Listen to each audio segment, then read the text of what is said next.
Assalamualaikum warahmatullahi wabarakatuh. Waalaikumsalam warahmatullahi wabarakatuh. Alhamdulillah, alamin. Puji syukur kita panjatkan kepada Allah Subhanahu wa taala karena pada hari ini kita guru-guru di SMP 19 Atas Mangai diberikan kekuatan, kesehatan untuk hadir di sekolah dan mengikuti salah satu program atau bentuk sosialisasi dari kami berdua, kolaborasi antara saya Suparman dengan Bunyamin SPDI untuk melakukan diseminasi atau sosialisasi terkait penerapan budaya positif di sekolah. Salam dan selawat kepada Nabi kita Nabi Muhammad SAW. Teman-teman yang saya banggakan, pada hari ini kami secara bergantian akan melakukan presentasi atas materi yang telah kami dapatkan di program guru penggerak terkait budaya positif, yaitu pada modul 1.4. Ini yang dikirim ke sana. Nah, cuma saya kebetulan mau mengisi konten saya di YouTube, jadi sekalian isi-isi. Nah, sebenarnya tidak mesti harus dikirim di YouTube. Ya, jadi kan mungkin itu kadang berpikirannya orang malu-malu nanti harus dikirim di YouTube tugas tak beda. Padahal tidak. Dan itu sebenarnya pilihan. Ini di guru penggerak itu tugasnya itu diferensiasi sekali. Ya, ada yang kalau mau di dalam bentuk video, mau di dalam bentuk infografis, mau di dalam bentuk suara, bisa. Mau di dalam bentuk kita rekam diri tak kelihatan diri tak boleh. Tidak mau kelihatan diri tak boleh. Dari kita pilihan semua. Ya, kalau saya tidak pede tampil di kamera, jadi kecuali yang kemarin itu yang bersama dengan siswa, ya harus nonton tampil di situ. Saya kira itu. Jadi ini kami kolaborasi dengan Ustaz Buni terkait tugas kami ini karena kebetulan satu angkatan dan satu sekolah, jadi ini sebagai bentuk sosialisasi kami kepada rekan-rekan bagaimana sehingga budaya positif ini bisa kita laksanakan di sekolah. Karena tanpa dukungan dari teman-teman, tanpa partisipasi dari teman-teman, tanpa gerakan kita semua ini, maka sangat sulit bagi saya dan Ustaz Bun untuk memulai ini. Ini adalah proses yang kami belajar. Jangan sampai sebentar kami sampaikan seperti ini, tidak begitu dulu, dia begini tonji dalam menangani siswa. Tetapi inilah kita mulai sekarang merubah. Termasuk TU dalam menangani siswa harus berubah. Ya. Jadi supaya bertambah penasaran, ya. Kalau ada yang disampaikan harus diperlihatkan dulu supaya penasaran. Nah, saya kira itu dari saya silakan kepada Pak Ustaz. Assalamualaikum warahmatullahi wabarakatuh. Salam dan bahagia. Ini tagline CGP dan tagline belajar merdeka belajar, ya, dan merdeka mengajar. Nah, ini salam dan bahagia dan tujuan semoga kita selamat dan kita bahagia. Ya, jadi itu yang harapannya tagline di CGP. Alhamdulillahirabbil alamin, wassalatu wassalamu ala asyrafil anbiya'i wal mursalin wa ala alihi wasahbihi ajmain.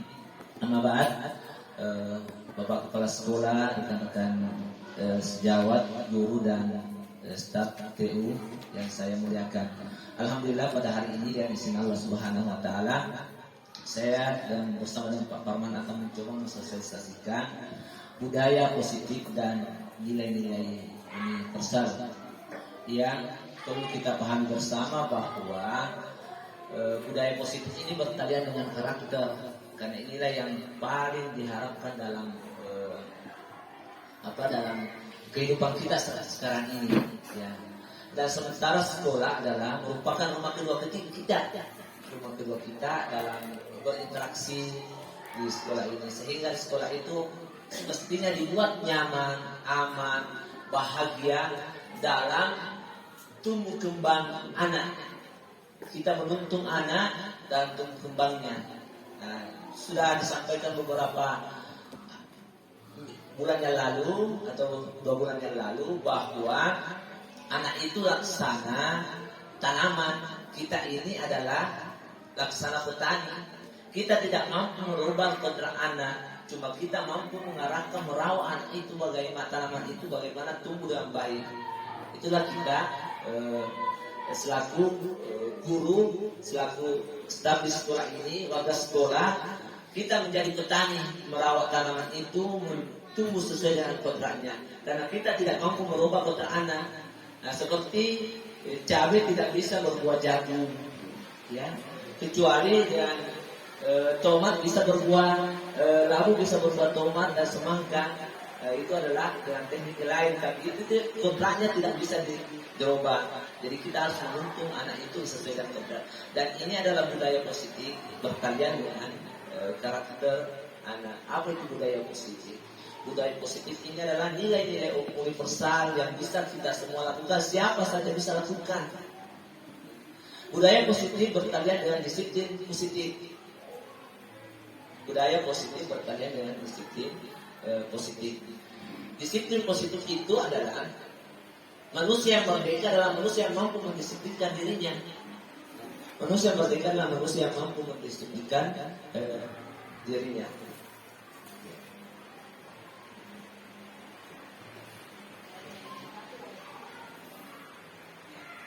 Jadi yang akan menjadi perhatian kita pada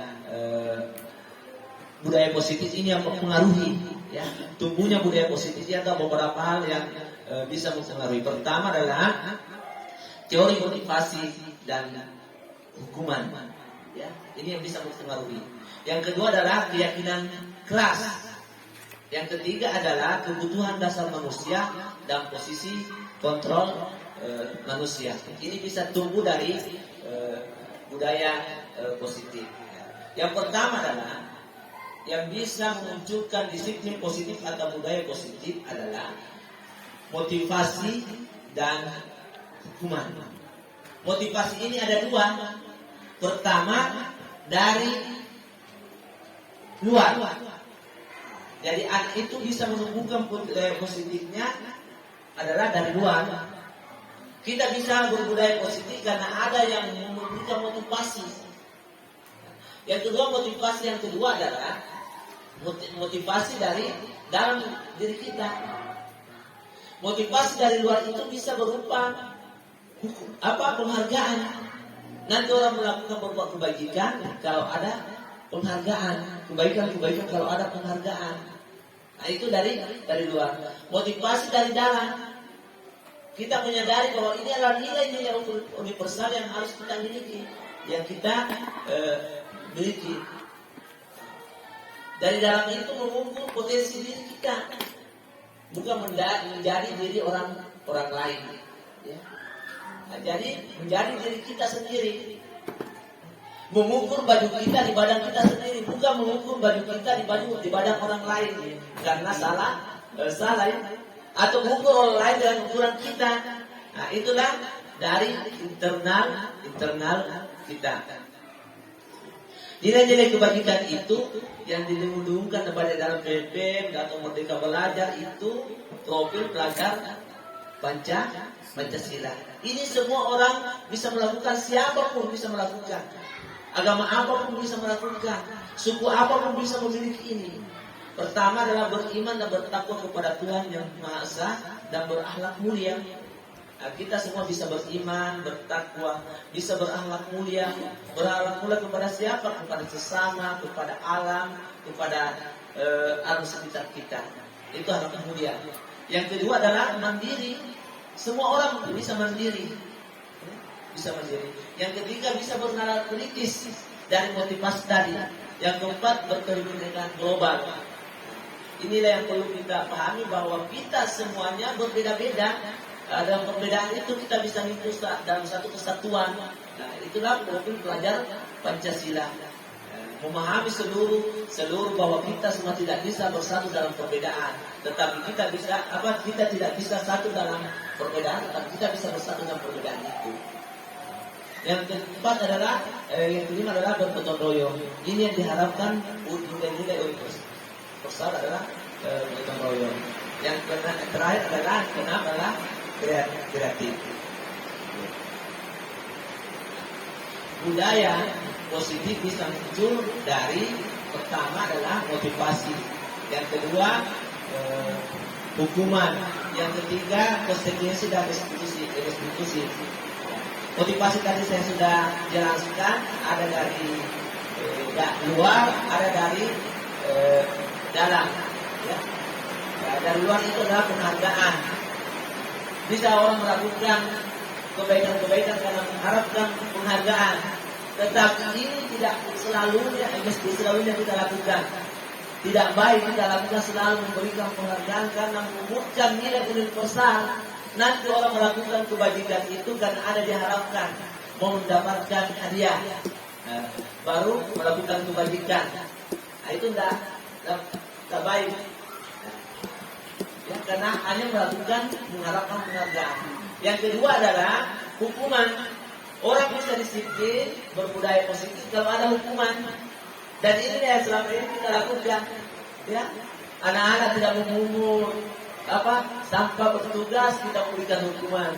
Yang terkadang tidak sesuai dengan tujuan daripada yang kita harapkan. Nah, ini sifatnya sementara. Karena apa?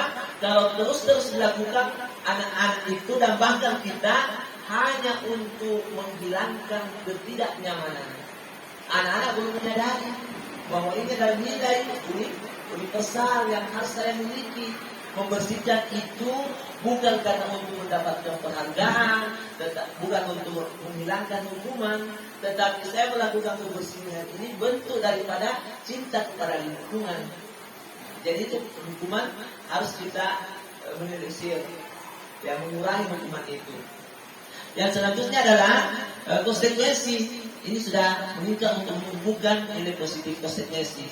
Jadi anak-anak sudah memahami apa konsekuensinya. Jadi bedanya konsekuensi dan hukuman itu. Hukuman anak-anak tidak mengetahui, ya. Anak-anak tidak mengetahui. Satu contoh misalnya bertugas membersihkan kelas, anak tidak melakukan, kita langsung menghukumnya suruh push up.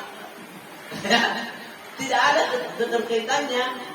Tidak ada keterkaitan dengan kebersihan itu. Mestinya dihukum untuk membersihkan, mengungut sampah, supaya ada keterkaitannya, menyadari untuk itu. Kalau konsekuensi itu ada, mereka mengetahui. Ya, satu contoh misalnya aturan yang mereka buat nantinya itu berkaitan dengan konsekuensi. Kalau saya panjang rambutku, saya seorang pendidik, pasti akan dirapikan kalau saya tidak panjang rambutku. Nah, itu konsekuensinya, ada konsekuensi dari rambut yang panjang ketika seorang pendidik itu membedakan antara hukuman dan konsekuensi. Nah, selanjutnya adalah restitusi. Dan inilah yang kita harapkan, restitusi. Nah, karena restitusi ini anak-anak bertindak itu, kita semua bertindak itu karena ada kebutuhan dasar. Dan inilah yang juga yang mendorong untuk bertindak positif kebutuhan dasar ini. Nah, ini yang perlu diperhatikan. Nah, selanjutnya adalah hukuman itu sifatnya jangka pendek, penghargaan sifatnya jangka pendek. Dan itu tadi nampaknya saya sampaikan bahwa penghargaan itu cuma mendapatkan nilai, tidak berbekas di hati, di pribadi kita atau anak. Nah, begitu pula hukuman cuma menggugurkan ketidaknyamanan. Itu boleh dilakukan tetapi tidak boleh berulang-ulang. Sifatnya jangka pendek. Yang kita harus lakukan adalah harus restitusi. Ya. Karena ini akan merusak hubungan kalau penghargaan dan hukuman sering kita lakukan. Bisa saja anak merasa benci kepada kita kalau kita selalu menghiburnya, ya, yang tidak sesuai dengan perbuatan yang mereka lakukan.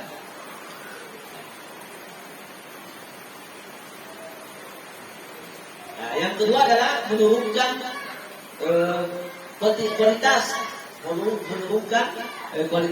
dan menghilangkan motivasi dari dalam diri. Karena itu tadi kita memberikan motivasi dari luar dengan hukuman dan penghargaan.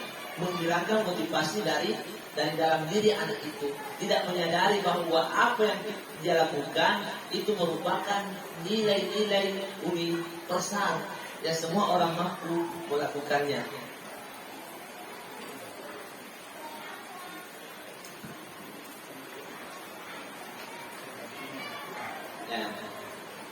Nah ini contoh pengganti penghukuman dan penghargaan, itu pengakuan dan aspirasi kebajikan. Ya. Dia harus mengakui dan kita memberikan aspirasi. Ini. Nah ini contoh kalimat. Ya.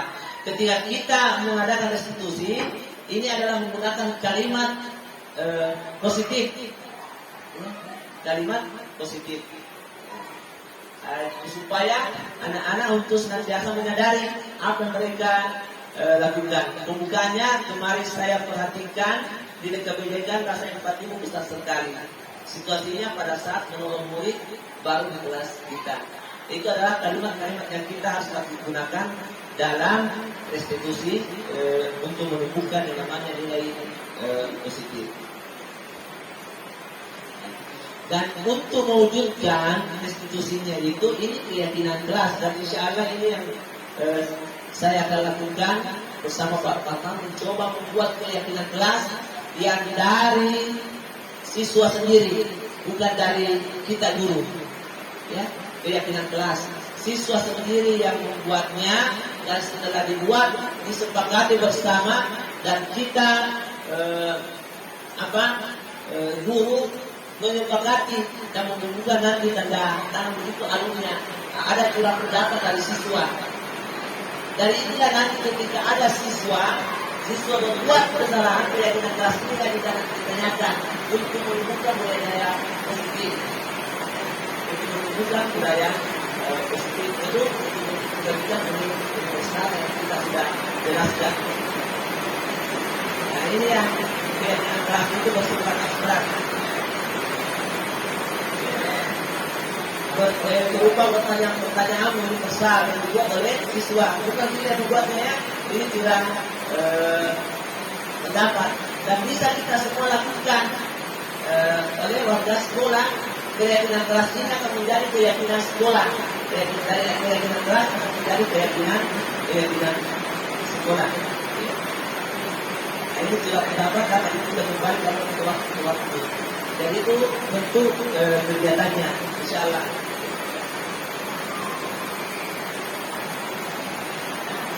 Inilah yang mendasari kita berbuat. Kita mendasari berbuat.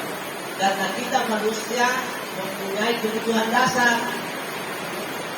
Dari sinilah kita bisa menunjukkan budaya positif. Ada kebutuhan dasar. Pertama itu kita mau senang. Ada tidak yang tidak mau senang? Ya, semuanya mau senang.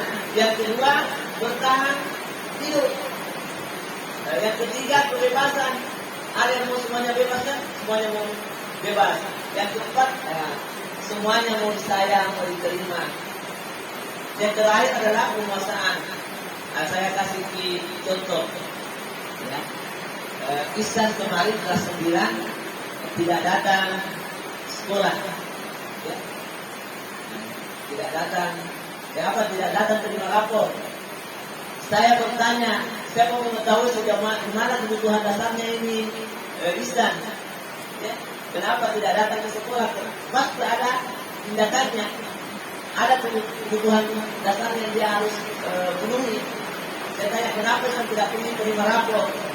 Dan maaf Pak, saya tidak ingin terima rapor karena jembatan untuk akses ke sekolah hanyut.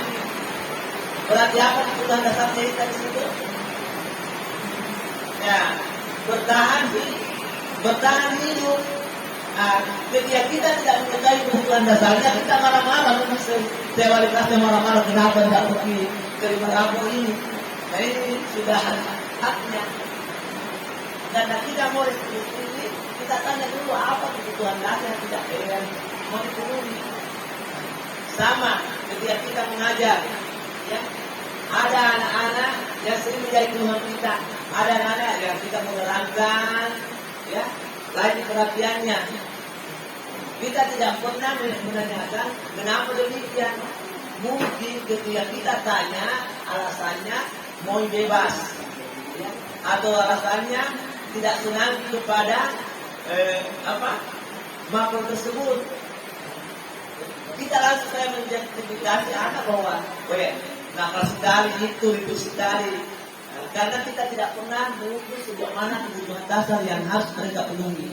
Dan dari situ kita bisa mencoba berdiskusi mereka untuk membangun kepercayaan diri, untuk membuka budaya positif. Dari situlah nanti kita akan ini. Nah, dan insya Allah beberapa ke depannya ini saya sudah mulai mengaplikasikan bersama dengan Pak Parman. Sekalipun kemarin baru dengan acting videonya, tapi itu sudah memberikan pembelajaran kepada kita, ya. Yang saya paling berkesan ketika kemarin membuat videonya itu, saya ambil Soheri itu yang sering keluar bajunya, dan itu dia langsung mengatakan bahwa seakan-akan ini Pak bukan acting, tapi dia alam nyata yang saya lakukan. Selalu sering kasih keluar baju, saya tanya apa kenapa lakukan demikian, mau katanya bebas. Nah, saya menunjukkan bahwa kebebasan bisa kita dapatkan, tetapi dalam kebebasan itu ada aturan-aturan yang harus kita taati. Dan inilah yang mempengaruhi budaya positif kita. Mau di bertahan hidup, mau disayang, mau dicintai, mau kebebasan, mau penguasaan, mau kesenangan. Ini kebutuhan dari istri. Siapa yang bisa memiliki ini? Dan ini kebutuhan dasar tak. Coba kita berkumpul bersama, kita bertindak itu karena yang 5 ini tidak lepas daripada ini. Jadi kalau ada tindakan-tindakan ke depannya anak kita, ada langsung menjustifikasi bahwa harus dihukum. Tanya dulu ini kebutuhannya. Dan itulah restitusi yang sebentar tekniknya itu akan disampaikan oleh Pak Parman. Bagaimana itu? Nah, ini sudah masuk di restitusinya. Untuk ini saya persilakan kepada Pak Parman. Dan ini sudah teknisnya. Saya cuma sampai di kebutuhan dasarnya.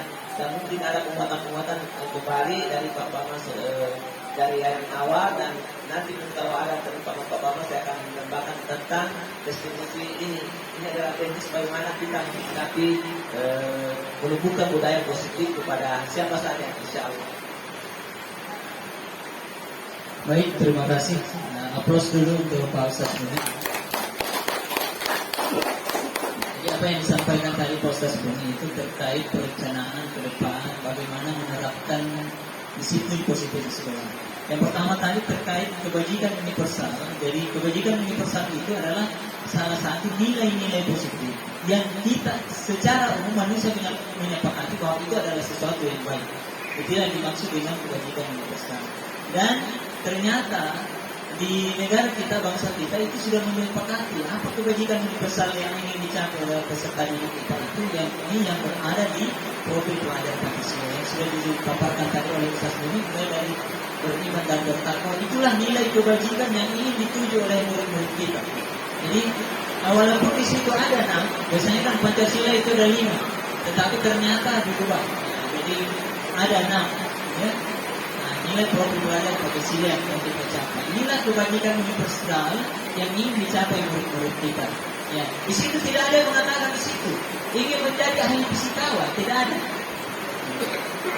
Ya, maka tadi sesuai dengan kita singgung tadi bahwa tidak mengutamakan lagi, tapi bagaimana membuat anak-anak kita sekarang mencapai yang profil pelajar Pancasila. Bukan lagi menjadikan dia seorang ahli yang ini, ahli itu, karena seperti yang disampaikan tadi Ustaz Buni bahwa anak-anak itu sudah memiliki kodratnya sendiri. Seorang guru tidak bisa memaksakan anak-anak menjadi ahli matematika, tidak bisa memaksakan anak-anak menjadi ahli bahasa, karena mereka sudah memiliki kodratnya sendiri. Nah, guru hanya diandaikan, Ki Hajar Dewantara mengandaikan bahwa guru itu bagaikan seorang petani. Bagaimana seorang petani? Petani itu tidak ada yang memaksa padi menjadi jagung. Saya tanam padi pasti mengharapkan padi yang tumbuh. tidak mengharapkan menjadi jago. Seperti itulah peran kita sekarang sebagai guru. Ya. Tunggu kembangnya anak sesuai dengan bakatnya, dengan minatnya. Kita guru hanya sebagai orang yang mengarahkan. Kemudian yang disinggung tadi juga proses ini terkait keyakinan kelas. Selama ini kita sering-sering mendengar ada namanya kesepakatan kelas. Kesepakatan kelas itu sekarang diubah. Di angkatan 7 diubah diganti menjadi keyakinan kelas. Sama. Tetapi ingat tadi seperti yang disampaikan, bagaimana sifatnya itu keyakinan kelas. Keyakinan kelas itu tidak boleh ada kata dilarang, mengotori kelas. Tidak ada lagi seperti itu. Ya, keyakinan kelas ini harus kalimat-kalimat positif. Misalkan jagalah kebersihan kelas, atau sama-sama kita jadikan kelas kita kelas yang aman. Tidak boleh lagi, jangan mengganggu teman. Nah, seperti itu kita sekarang dalam penyusunan keyakinan kelas. Nah, kemudian sudah juga kita sering dengar bersama dan dipaparkan tadi proses ini bahwa ternyata hukuman itu tidak ada lagi di sekolah. Nah, tidak boleh menghukum. Yang ada sekarang adalah tahapannya itu mulai dari pertama hukuman, kemudian ada konsekuensi dan restitusi. Yang kita harapkan sekarang itu adalah restitusi. Bagaimana mengembalikan anak-anak ke kelompoknya? Apa sih itu restitusi itu ya? Nah, restitusi adalah mengembalikan anak-anak kepada kelompoknya sehingga bisa dia diterima dengan nilai-nilai yang lebih kuat. Nah, itu yang kita harapkan.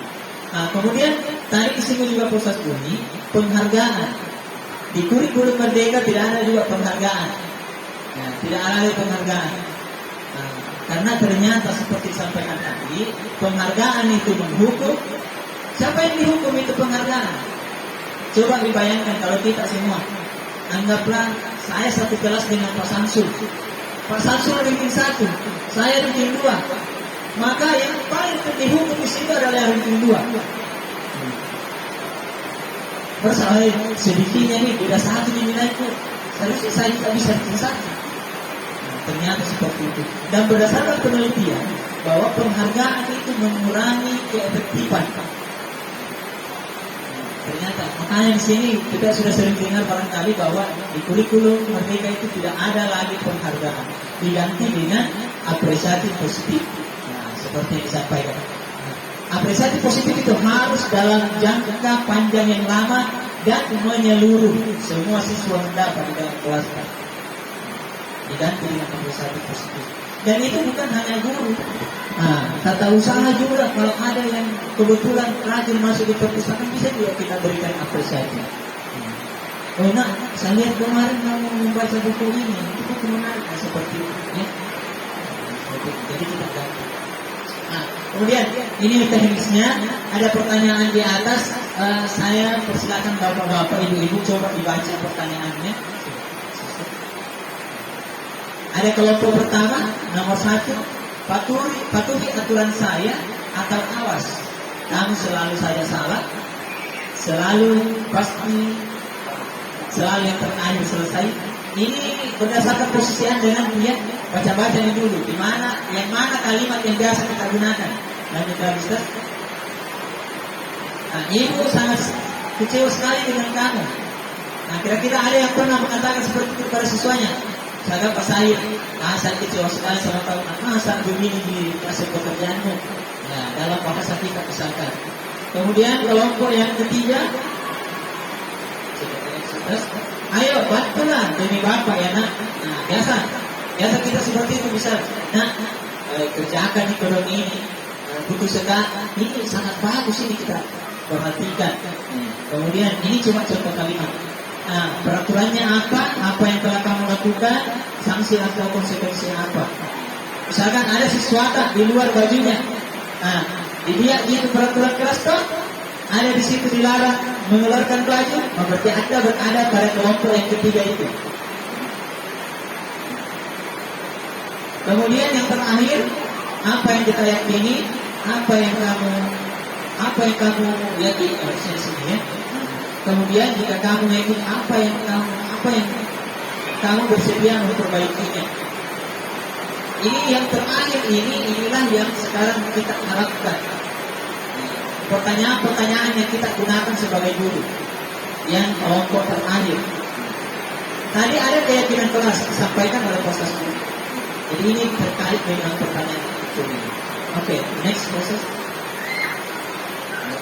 Ya, dari ke 5 kelompok tadi ini, inilah posisi Anda ketika Anda menggunakan kelompok pertama, sukses, maka Anda di situ sebagai seorang yang pemberi hukuman atau penghukum. Posisi tidak sebagai seorang guru, sebagai penghukum.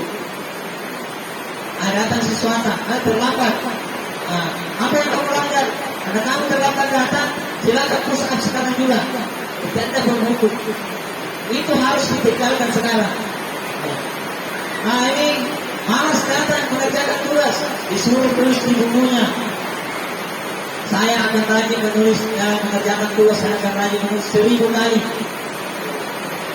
Maka itu adalah posisi Anda sebagai penghukum.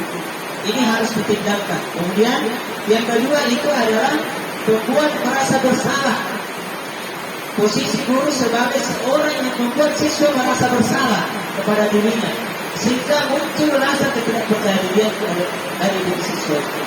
Misalkan kita gunakan, karena bagaimana nih orang tua kalau nak tahu bila malas di sekolah, maka siswa itu akan merasa bersalah.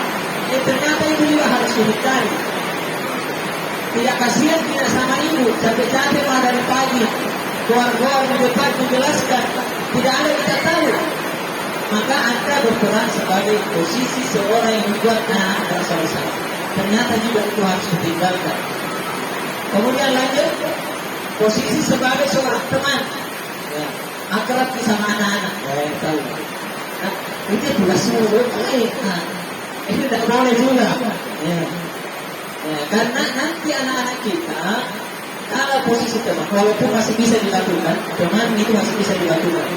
Tapi nanti anak-anak yang seperti itu hanya patuh pada seorang guru. Siapa yang dianggap akrab sama dia, maka dia yang patuh, dia akan patuh kepada guru. Sedangkan pada guru lain tidak.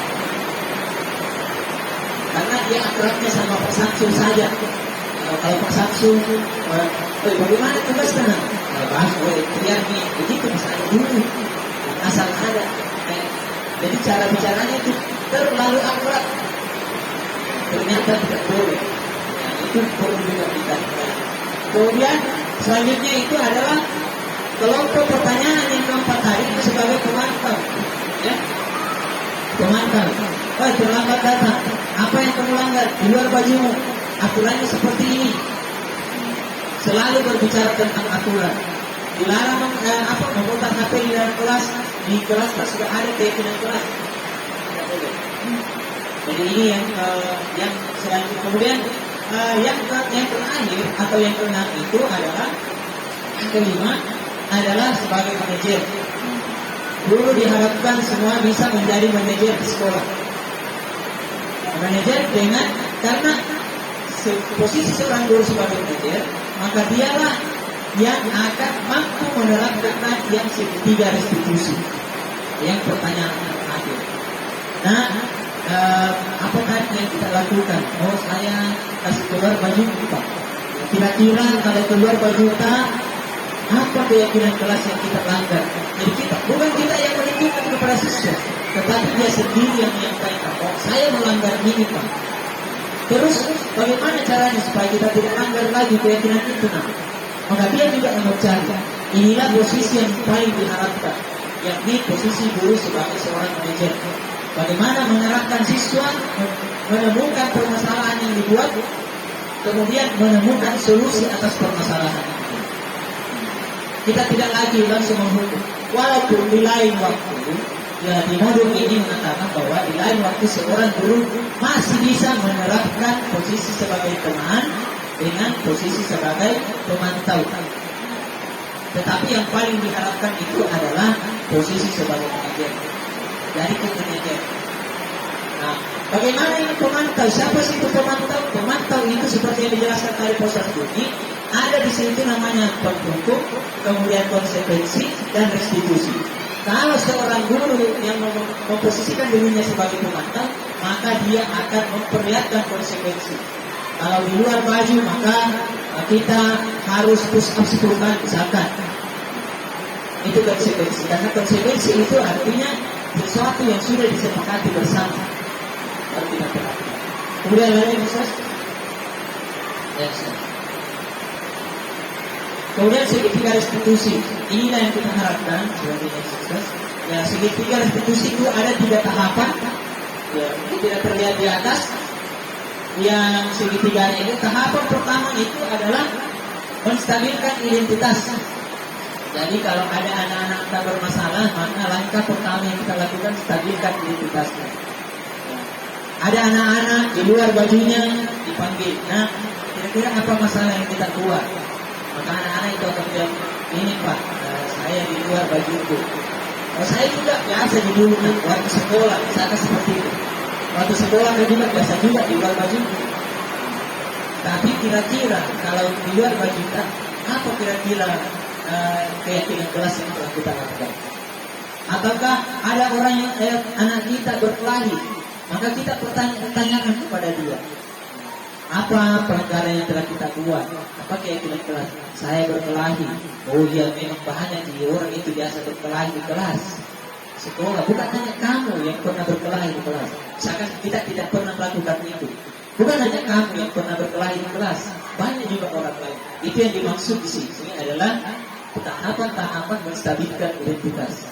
Nah, kita membuat anak-anak itu nanti memiliki sifat terbuka kepada kita kalau kita menstabilkan identitas.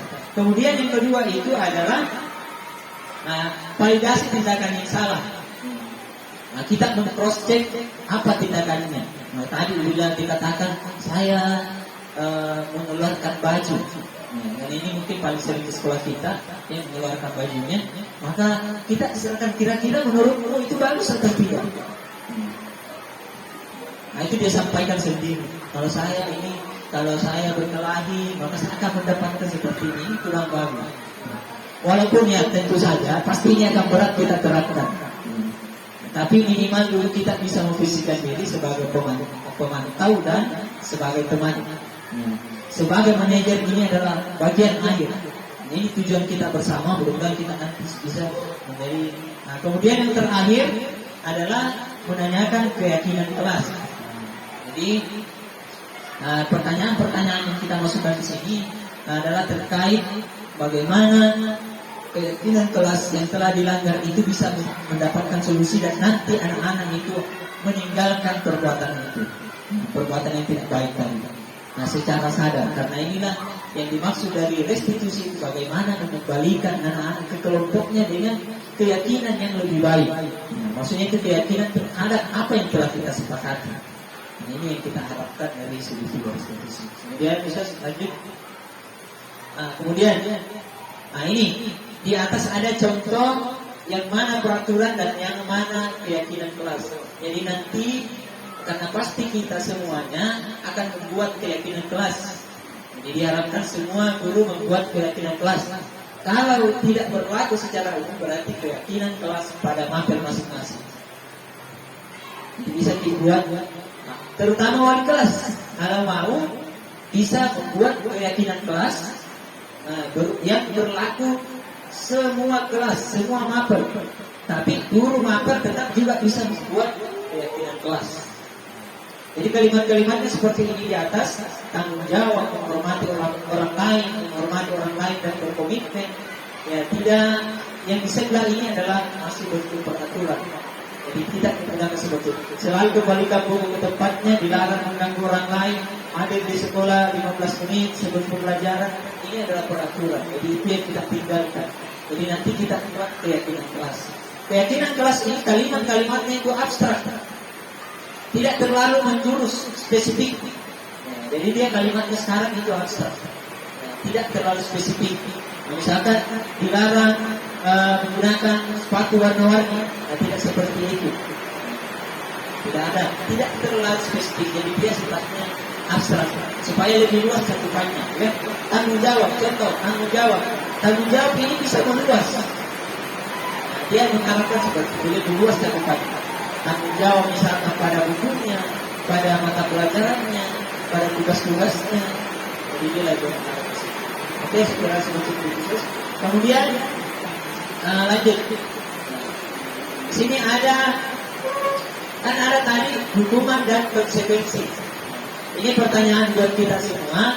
Kira-kira yang paling pertama itu mencatat 100 kali dalam buku karena saya tidak akan terlambat lagi karena terlambat sekolah. Apakah itu hukuman atau konsekuensi? Ya, sepakat ya, itu adalah hukuman. Kenapa bisa jadi hukuman? Tidak ada hubungannya terlambat ke sekolah dengan mencatat 100 kali. Yang mana harusnya di sini misalkan yang mana harusnya konsekuensi di sini, misalkan dia terlambat datang sekolah, maka dia juga terlambat istirahat. Itu baru konsekuensi. Kalau seperti di atas itu adalah hukuman. Kemudian yang kedua, lari mengelilingi lapangan basket 2 kali karena terlambat hadir di sekolah. Itu juga hukuman. Jadi hukuman juga seperti itu. Terlambat hadir ke sekolah baru disuruh lari keliling lapangan. Tidak ada kaitannya. Kemudian yang ketiga, murid diminta untuk push up 5 kali karena tidak menggunakan masker sekolah. Masker ke sekolah. Maka itu juga hukuman. Ya. Nah, kemudian yang selanjutnya menggantikan kertas tugas teman yang telah dicoret-coret. Kira-kira ya itu adalah konsekuensi. Ya. Kemudian membersihkan tumpahan air di meja tulis karena tersenggol pada saat belajar. Ya, itu juga konsekuensi. Ya.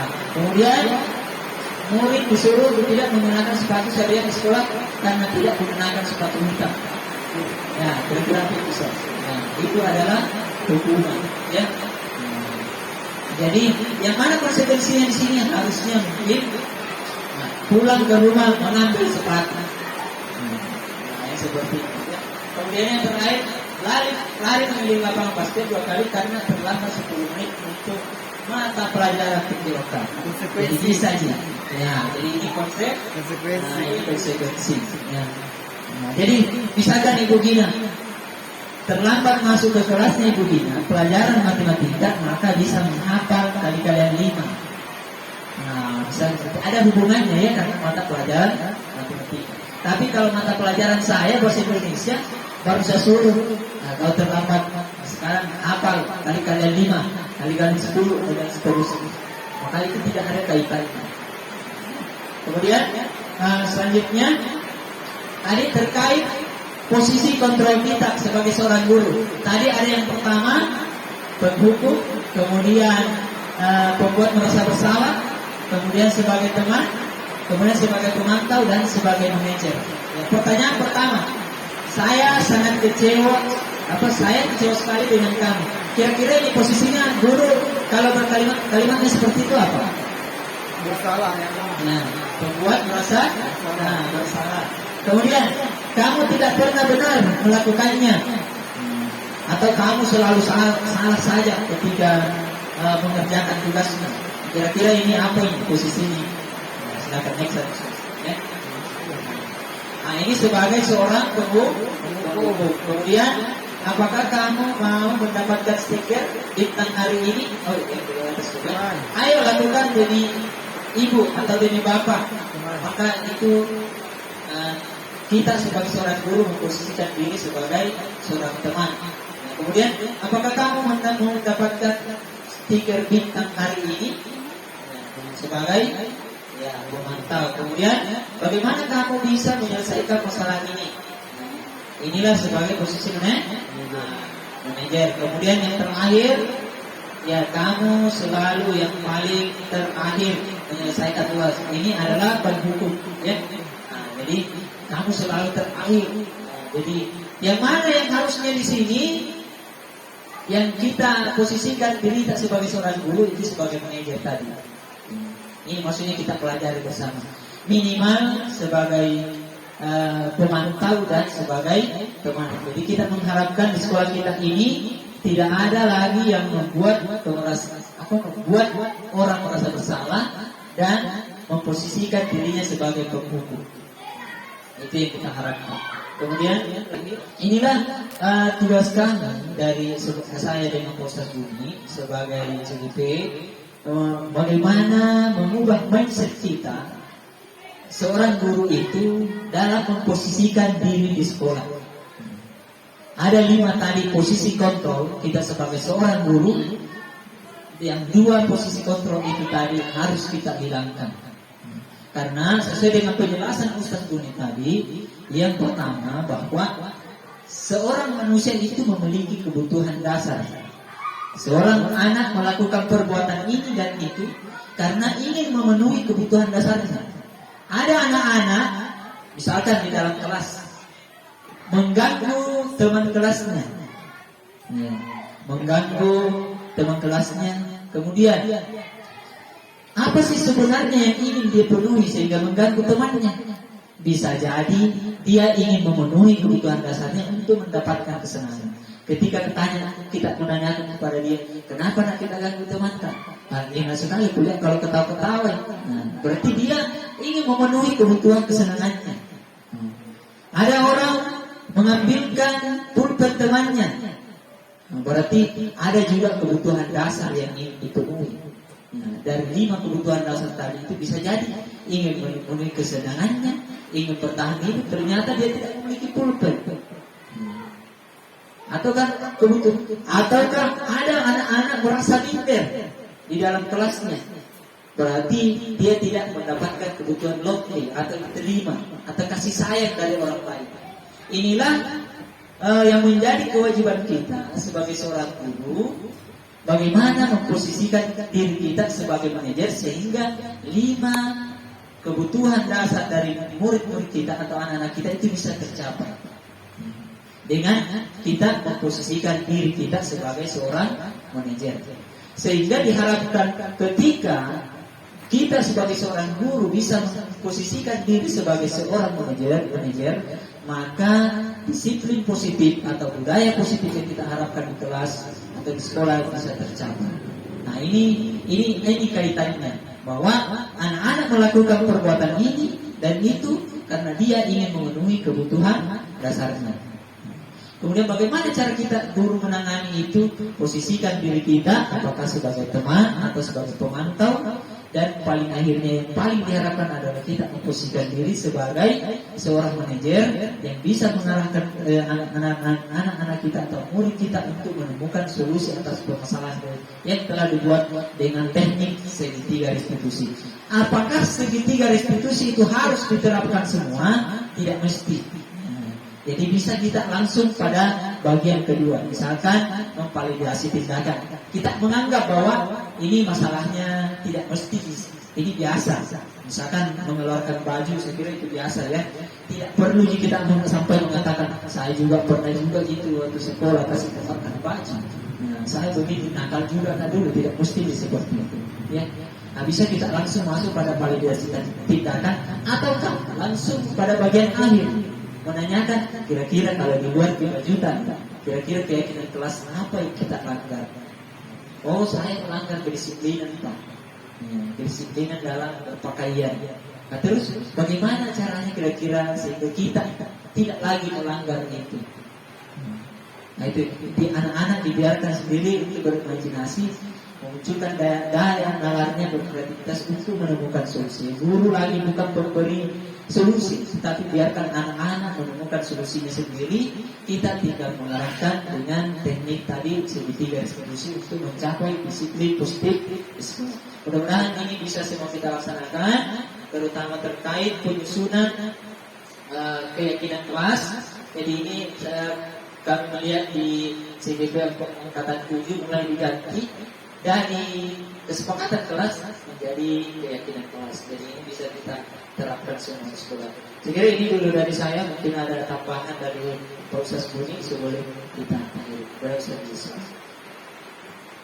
Itu tadi pemaparan dari Bapak Rahmat tentang posisi kontrol dan segitiga restitusi dan restitusi itu sendiri, langkah-langkah restitusi itu sendiri. Jadi ini semuanya kita lakukan untuk mewujudkan sekolah kita, insya Allah itu sekolah yang berpihak kepada peserta didik, bukan saja proses pembelajarannya, tapi seluruh apa yang ada kita lakukan dalam tumbuh kembang bangga anak kita di sekolah ini berpihak kepada peserta didik. Yang kita harapkan sekolah menjadi rumah kedua yang menyenangkan, membuat peserta didik aman, munculkan namanya keselamatan, kebahagiaan untuk mencapai apa yang dicita-citakan oleh anak-anak kita, yaitu dalam kehidupan di dunia ini, keselamatan dalam kehidupan di dunia ini sebagai manusia individu dan manusia yang sebagai kota masyarakat kelak nantinya. Jadi minimal kita sudah menghilangkan hukuman dan membuat rasa bersalah yang sering semua kita lakukan. Ya, sering kita lakukan. Saya sering melakukan hukuman, membuat merasa bersalah. Kita minimal mulai itu posisi teman, pemantau, pemberi konsekuensi, dan pada akhirnya nanti kita akan mencapai namanya institusi atau posisi manajer. Ini yang kami berdua sampaikan pada kesempatan ini sebagai bentuk sosialisasi kepada rekan-rekan sejawat dan staf TU. Mohon dukungannya untuk bisa memberikan apa yang kami dapatkan di pendidikan penggerak ini. Dan mudah-mudahan teman-teman termotivasi untuk nanti lulus dalam CGT yang akan 9 ini. Insya Allah kita bisa berkolaborasi lagi ya. Saya pribadi selalu menyampaikan bahwa di sekolah kita ini biasa teman-teman menunggu ada minta ikut tugasnya Pak Parman atau Pak Bunyamin di kelas masing-masing. Ya, kalau saya pribadi yang menunggu tugas dari Pak Parman kalau apa sudah ada, kalau saya terkendala, saya butuh contekan, ya, sekalipun perlu ada yang dirubah. Nah, itu yang perlu diperhatikan teman-teman supaya ini kedepannya kita mewujudkan bagaimana budaya positif muncul sehingga kita sebenarnya berusaha bagaimana terlibat di dalam calon penggerak ini. Ini mungkin dari saya, dan terakhir mungkin ada penyampaian Pak Parman karena dia yang membuka dan yang menutup. Oke, baik, terima kasih. Jadi demikianlah tadi apa yang kami sampaikan. Saya kira apa yang kami sampaikan ini sangat terbatas, jadi kita bisa tetap melakukan diskusi harian di sekolah kita terkait bagaimana menerapkan budaya positif ini. Ya, melalui bincang-bincang, ya, dan kolaborasi, karena memang itu di salah satu kompetensi yang harus dimiliki oleh seorang nilai penggerak. Guru penggerak itu harus memiliki nilai kolaborasi. Artinya seorang guru penggerak harus mampu bekerja sama dengan setiap guru yang ada di sekolah, ya, termasuk dengan kepala sekolah dan semua warga sekolah, ya, karena akan sangat berbenturan ketika gurunya berusaha menerapkan budaya positif ini tadi dengan memposisikan diri sebagai teman ataukah sebagai pemantau, nah, dan yang paling terakhir sebagai manajer, tetapi warga sekolah yang lainnya tidak bisa menerapkan. Jadi itu karena tujuan, ingat bahwa filosofi Ki Hajar Dewantara mengatakan bahwa murid itu seorang guru itu harus menghamba kepada murid. Jadi inilah konsekuensi yang kita dapatkan menjadi seorang guru, bahwa guru harus menghamba kepada murid. Bukan dalam kaitannya hubungan antara individu manusia dengan Tuhan, tetapi pada dasarnya seorang guru harus membuat murid itu bahagia di sekolah. Kita membuat anak-anak merasa nyaman di sekolah, merasa nyaman dengan kita. Nah, itu tadi dengan menghindarkan tadi guru sebagai seorang yang memberi penghukum atau pembuat merasa bersalah. Nah, disiplin positif, karena biasa kalau kita mengingat apa sih itu disiplin, mungkin dia tidak sempat dibacakan tadi postas bunyi, tapi ada ditambahkan disiplin itu bukan berkaitan dengan peraturan. Kalau selama ini pemahaman kita itu disiplin adalah peraturan, mematuhi peraturan. Ternyata disiplin itu adalah yang disampaikan tadi postas bunyi, munculnya motivasi intrinsik dari diri seseorang untuk melakukan perbaikan. Itulah yang dimaksud dengan disiplin. Bukan terkait aturan-aturan, tetapi bagaimana munculkan motivasi intrinsik dari diri seorang untuk melakukan kebajikan-kebajikan. Ya, sekiranya mudah-mudahan dukungan kita bersama, kerjasama kita bersama, sehingga kita sama-sama bisa nantinya memulai menerapkan budaya positif ini di sekolah kita. Terima kasih atas kesempatan yang diberikan kepada kami oleh Bapak Kepala Sekolah. Sebelum saya tutup, mungkin ada penyampaian sedikit ringkas dari Kepala Sekolah. Ditutup saja. Oke. Mungkin dianggap sudah cukup. Jadi kami mengucapkan terima kasih atas dukungan. Jadi Kepala Sekolah kita ini sangat mendukung kita. Alhamdulillah, ya, mendukung kita bersama untuk mengikuti atau mengikuti kegiatan-kegiatan dari program Guru Penggerak ini. Mudah-mudahan kita semua juga bisa tergabung di dalamnya, dan apa yang ditampilkan tadi ini bisa membuat penasaran untuk lebih termotivasi lagi untuk bergabung pada program Guru Penggerak. Terima kasih. Sekali lagi kami ucapkan Assalamualaikum warahmatullahi wabarakatuh. Demikianlah tadi presentasi dari kami terkait budaya positif atau penerapan budaya positif di sekolah. Selanjutnya kami memberikan kesempatan kepada teman-teman yang ingin mengonfirmasi atau bertanya atau menanggapi terkait materi yang telah kami sampaikan. Kepada teman-teman yang ingin mengajukan pertanyaan, kami silakan. Ya, oke. Baik. Jadi pertanyaan diajukan langsung, ya, ada dua yang mau mengajukan pertanyaan. Nanti setelah pertanyaan diajukan dua-duanya, baru saya dan Ustaz Bunyamin akan memberikan jawaban. Ya, terima kasih Bapak atas kesempatan yang diberikan kepada saya. Materinya tadi yang saya simak disebut tentang budaya positif dan terkait dengan penyusunan keyakinan kelas. Yang kemudian menjadi pertanyaan saya, apa bedanya antara kesepakatan kelas dengan keyakinan kelas? Karena bagi saya ini penting diluruskan supaya ketika saya bersama dengan siswa menyusun keyakinan kelas tidak salah konsep. Saya kira itu saja, Pak. Assalamualaikum warahmatullahi wabarakatuh. Ya, Assalamualaikum warahmatullahi wabarakatuh. Terima kasih atas kesempatan yang diberikan kepada saya. Adapun yang ingin saya pertanyakan, mudah-mudahan sebentar mungkin ada penguatan tentang budaya positif. Yang pertama, karena sudah dibahas ada perubahan penamaan atau istilah dari kesepakatan kelas menjadi keyakinan kelas.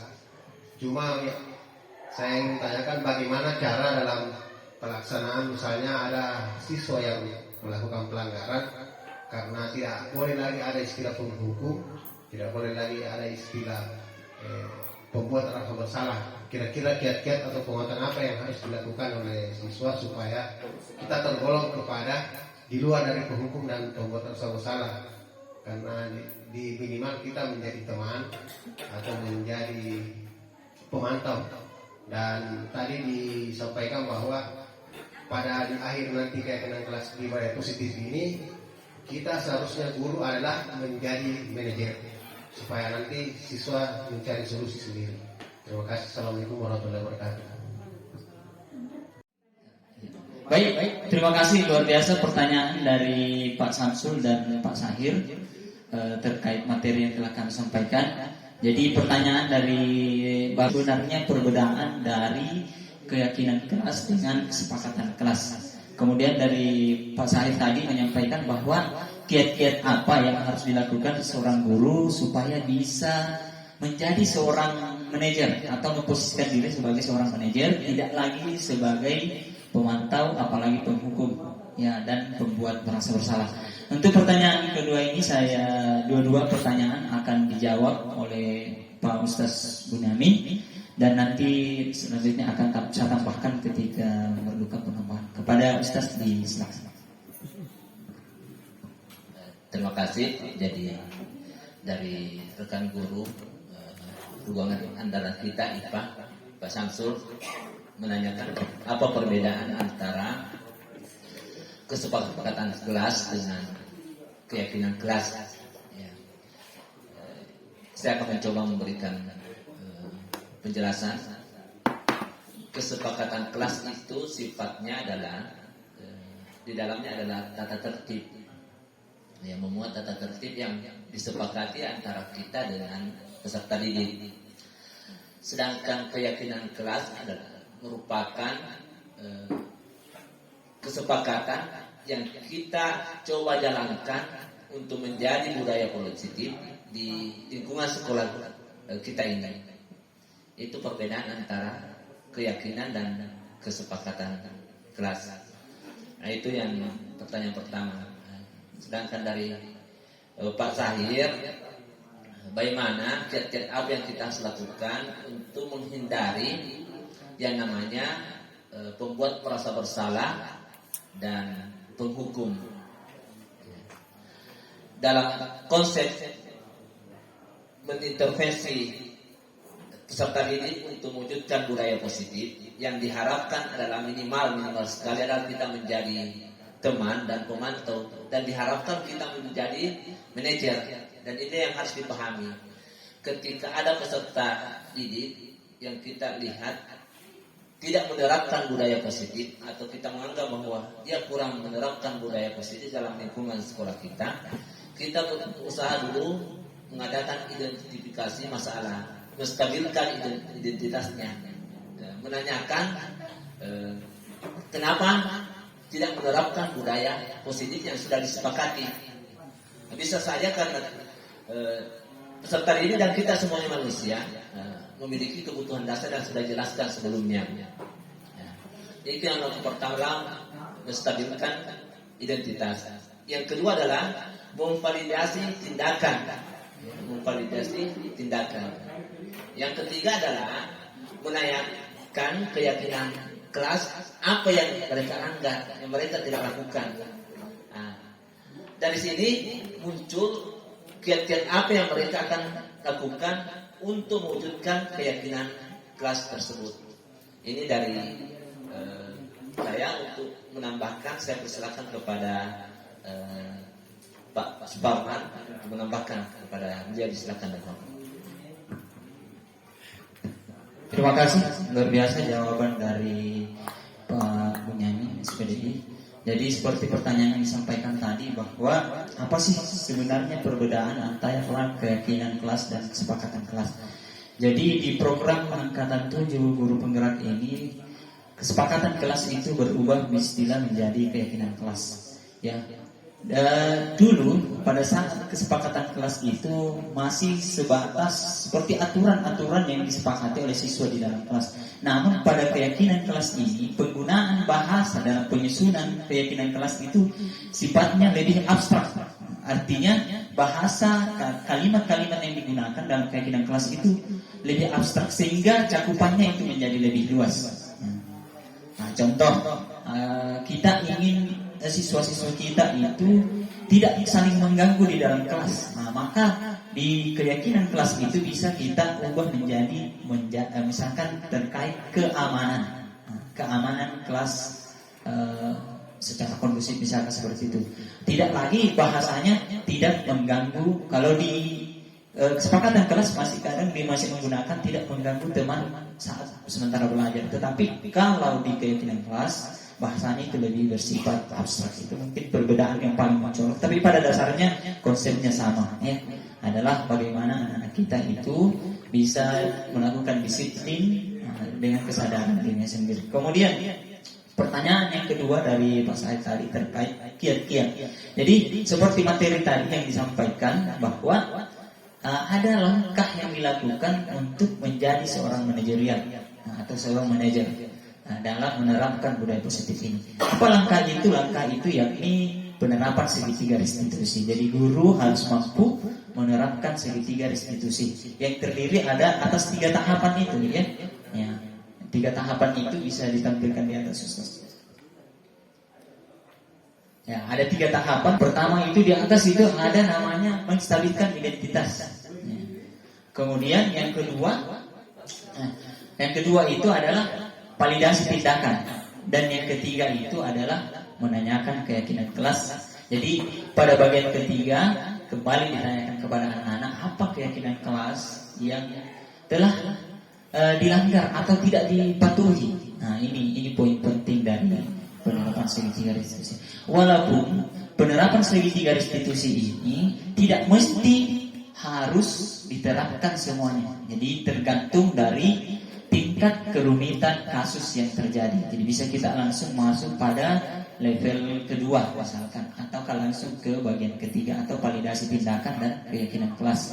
Ya, jadi misalkan kita tidak memerlukan validasi tindakan, tidak perlu sampai ke sana. Ya, ataukah menstabilkan identitas, kita tidak memerlukan bagian itu, maka kita bisa langsung masuk pada bagian kedua. Saya kira ini mudah-mudahan jawaban dari kami berdua bisa memberikan pencerahan sedikit. Adapun ketika masih ada kekurangan nanti kita masih bisa saling berbagi dan pelaksanaannya di sekolah kita. Sekira itu cukup sekian. Atau masih ada pertanyaan? Baik, karena sudah tidak ada yang mengajukan pertanyaan, sekira atau masih ada tambahan? Ya, masih ada tambahan dari rekan kepada Ustaz. Demikian tadi tambahan dari Pak Suparman. Jadi teman-teman sekalian, kalau masih ada hal yang belum dipahami bisa ditanyakan. Tetapi saya sengaja membuat penasaran supaya lebih bersemangat untuk mendaftar di calon guru penggerak yang akan 9 ini. Saya kira demikian, dan saya ucapkan banyak terima kasih atas perhatian rekan-rekan sejawat dalam aksi nyata kami ini, diseminasi kami dalam calon guru penggerak. Saya kira sekian dari kami berdua, dan saya akhiri dengan ucapan subhanakallahumma bihamdik asyhadu an la ilaha illa anta astaghfiruka wa atubu ilaik, dan saya kembalikan kepada Pak Parman. Terima kasih. Demikianlah kegiatan kita hari ini. Sekali lagi kami berdua memohon dukungan dan mengucapkan juga terima kasih kepada rekan-rekan sejawat di sekolah. Mudah-mudahan kita bisa berjalan bersama untuk menerapkan budaya positif ini. Saya tutup dengan mengucapkan alhamdulillahirabbil alamin. Assalamualaikum warahmatullahi wabarakatuh.